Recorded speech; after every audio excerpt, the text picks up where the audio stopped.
Pablo Medina está en la casa, esperadísimo los viernes.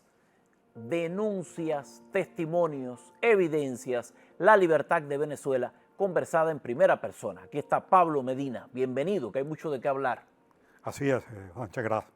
Gracias por su tiempo. Cada vez más son importantes estos programas, llegan cada vez más. Yo sé que sí. Así vamos. Así vamos. Ha sido la semana del discurso del Estado de la Unión.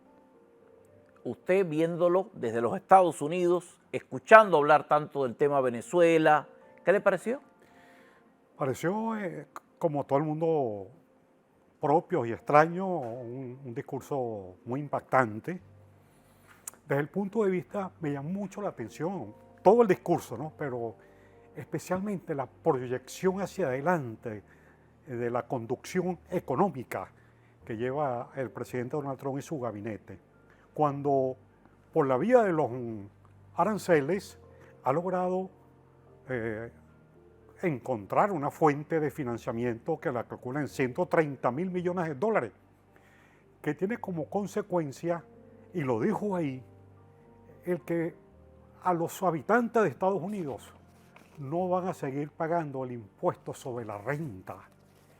Eso va a generar en la economía venezolana, en la economía norteamericana, una capacidad de desarrollo de toda esa gente y por otro lado, lo del desarrollo de la inteligencia artificial. Claro. El salto que va a dar Estados Unidos. No, y una proyección, porque impresionante. fíjese cómo él lo ve. Esto es grande, don Pablo Medina. El presidente lo enfoca de la siguiente manera.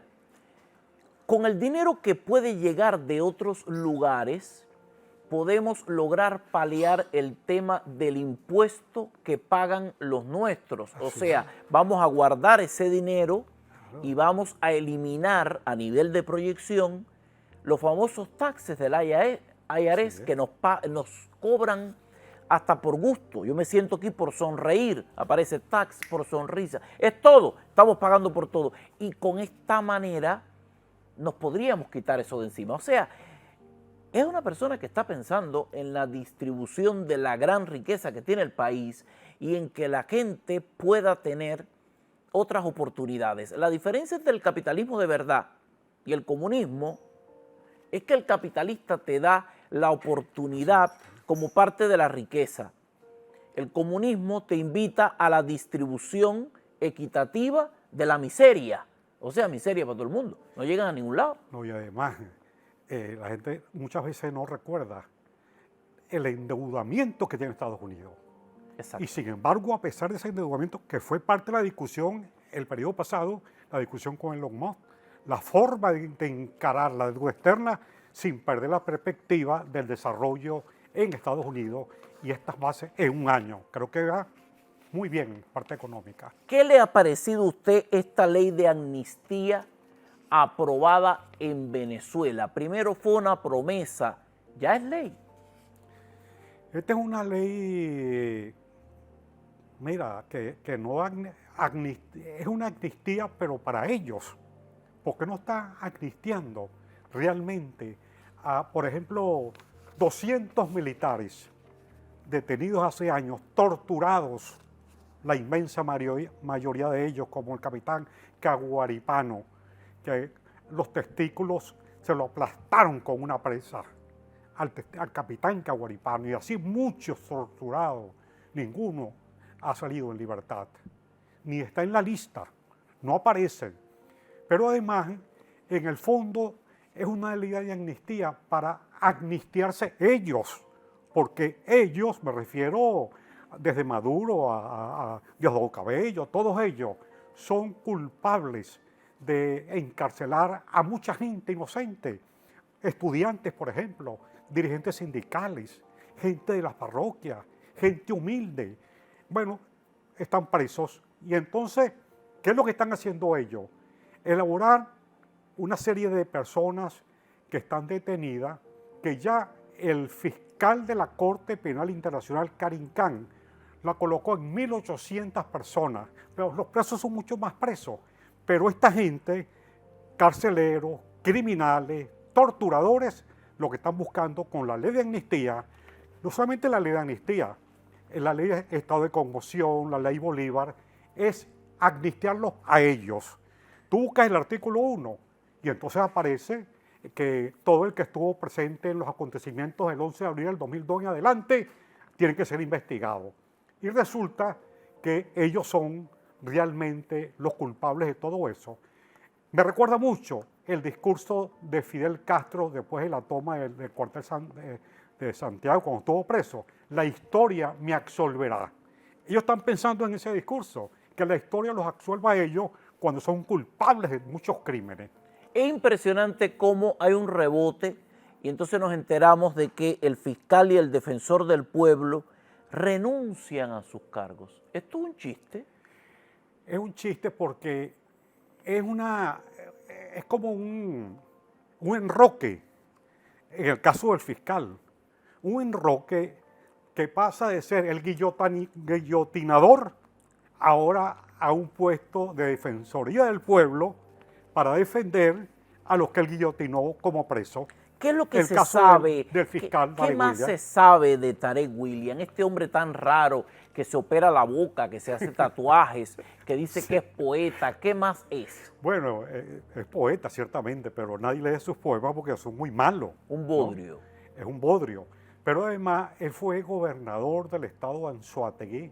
Bueno, eso fue un desastre en corrupción, en todo, pues, incluso en su vida personal, un desastre. Pero estas estiradas que él se da en la cara, Sí. ¿pero cuál es la locura que él tiene?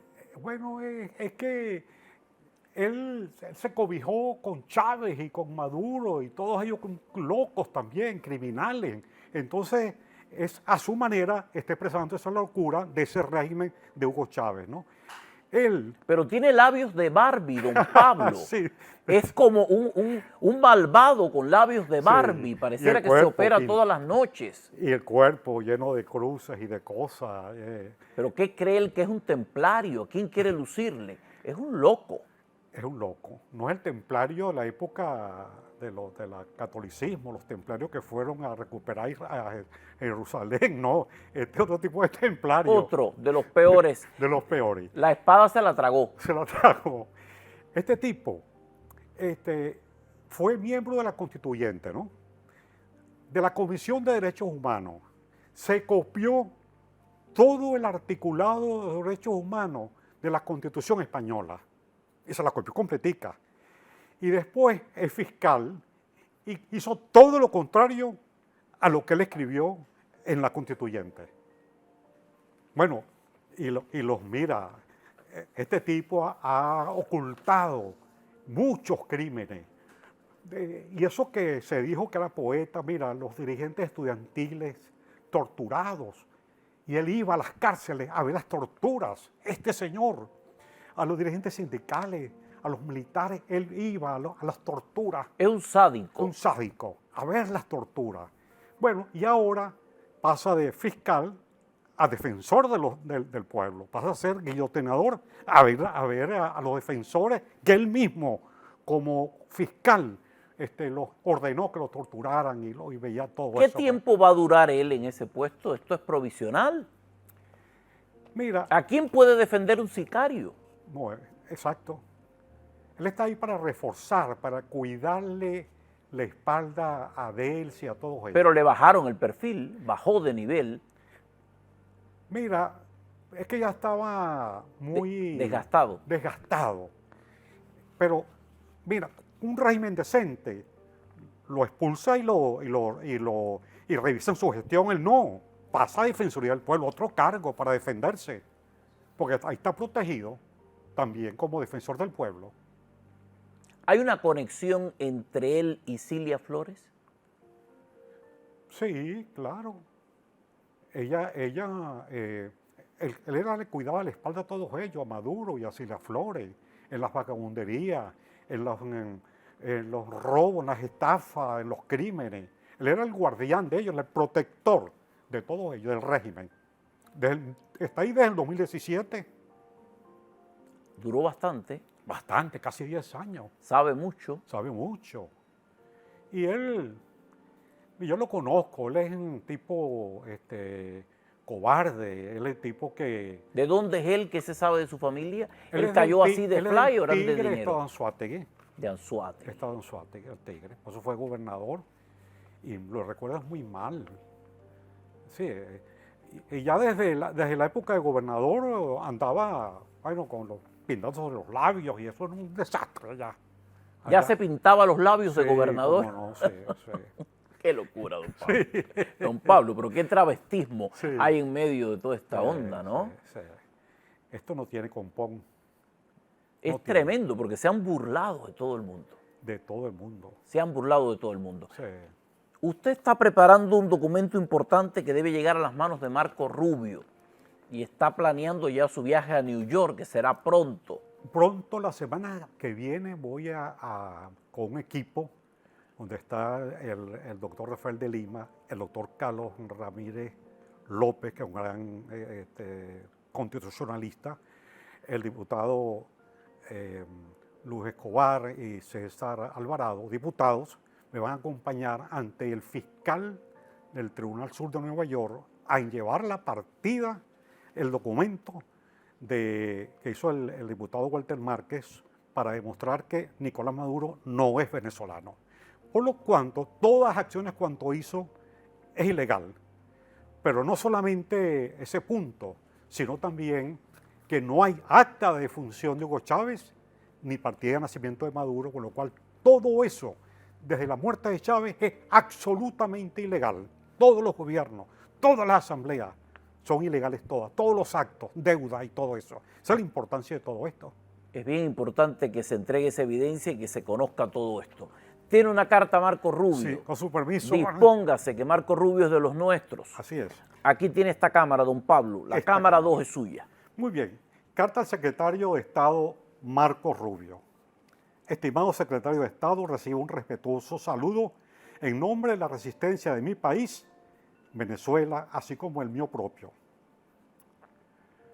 Me permito referirle una breve historia en que el contexto de la Revolución Americana, que resultó ser una potente fuente de inspiración para los movimientos independentistas que surgieron a partir de los primeros años del siglo XIX en la América hispana, hombres de Cuba y de Venezuela pusieron su sangre para la tarea de liberar el sur de Estados Unidos. En la batalla de Pensacola, en 1781, venezolanos y cerca de 2.000 cubanos, haitianos y creoles de origen francés ofrecieron sus vidas para el éxito de la causa de la liberación de este gran país. Del lado de la América libertaria se encontraron hombres de la talla de nuestro Sebastián Francisco de Miranda, precursor de la independencia de los pueblos de habla hispana en América, quien asistía al general Bernardo Gálvez, el hombre que expulsó a los ingleses del sur de América del Norte. Y muy pronto se convertiría en los primeros estados de la Unión Americana.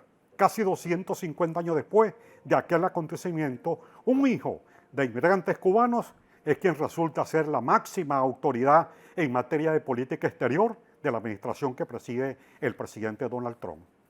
Es un milagro entonces que después de 60 años de gobiernos demócratas y republicanos que abandonaron al pueblo cubano a su suerte, tanto en la isla como en el exilio, florezca una nueva esperanza. Porque la traición en Bahía del Cochino golpeó el sueño de la libertad. Sin embargo, el exilio cubano, con sus representantes, senadores, militares y el Partido del Pueblo Cubano Ortodoxo y el congresillo en el exilio, no perdieron la fe en Dios. Y gente como aquí presente Sánchez Gras. No es casual entonces, ni mucho menos fortuito, que sea usted quien por instrucciones de gestionar el espinoso proceso de llevar a mi país, Venezuela, nuevamente hacia el disfrute de sus libertades y de la recuperación material y en particular de la humana y social.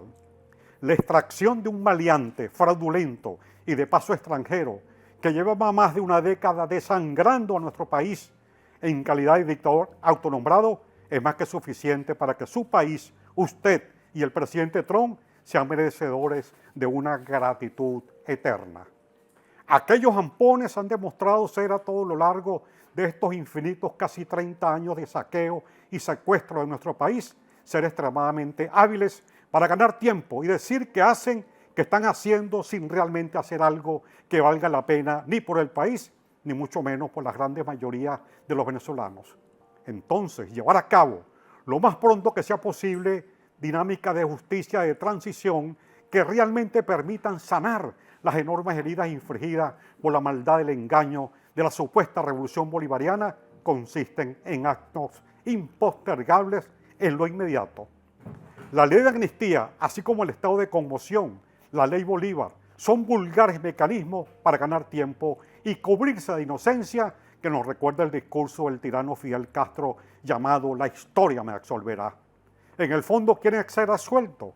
Examine, por ejemplo, que el número de víctimas presentadas por la Asamblea Nacional coincide con la lista de la Corte Penal Internacional de Carincán, cuyo propósito es que no haya justicia a las víctimas y ser absueltos los victimarios. Señor Secretario de Estado, desde el 30 de diciembre del 2012 no se conoce acta de defunción del otrora presidente Hugo Chávez, e igualmente la partida de nacimiento del usurpador, hoy prisionero, Nicolás Maduro, razón por la cual todos los actos presidenciales son de dudosa legalidad, incluyendo el Consejo Supremo Electoral, la Asamblea Nacional y las instituciones que se originan de ella. Podemos denunciar que fue un complot internacional no previsto en la Constitución bolivariana para los casos de la ausencia absoluta o temporal del presidente, para cumplir con el propósito de una reinstitucionalización en Venezuela con elecciones generales confiables que abra un cauce democrático en mi país. Se requiere un nuevo Consejo Electoral cuyos árbitros sean independientes. Esos árbitros deben provenir de la sociedad civil y designados por la nueva Asamblea Nacional. El paso constitucional sería invocar los artículos 350 y 333 que nos darían la base jurídica constitucional para convocar los cabildos populares, que fueron la base política y jurídica para fundar tanto los Estados Unidos como la República de Venezuela. En Venezuela, señor Marcos Rubio, hay más de 20 y pico de millones de seres humanos encerrados en un campo de concentración a cielo abierto, muriéndose de mengua, faltos de mecanismos de salud, recibiendo sueldos, pensiones y salarios de hambre y mucho, pero mucho miedo. El país se está derritiendo en la más absoluta miseria, mientras solo unos cuantos continúan mirando a la democracia como una simple fábrica sin chimeneas. Señor Secretario de Estado, tenemos que ponerle el cascabel al gato. Venezuela puede volver a ser libre si se desmantela el Estado criminal que aún existe. La reinstitucionalización de Venezuela pasa porque usted ordena a la dictadura encargada que deje el espacio libre para el reemplazo y la sustitución de las cabezas, los actuales poderes públicos, por los hombres y mujeres que ya están listos para asumir el reto de cambiar a mi país. Mil gracias por su atención, señor Secretario de Estado, doctor Marcos Rubio. Les habla Pablo Medina, presidente del Parlamento Libertador. Mucho éxito y compartimos este reclamo por la libertad de Venezuela. Pablo Medina, en la casa, alzando su voz. Hago otra breve pausa. Ya regreso.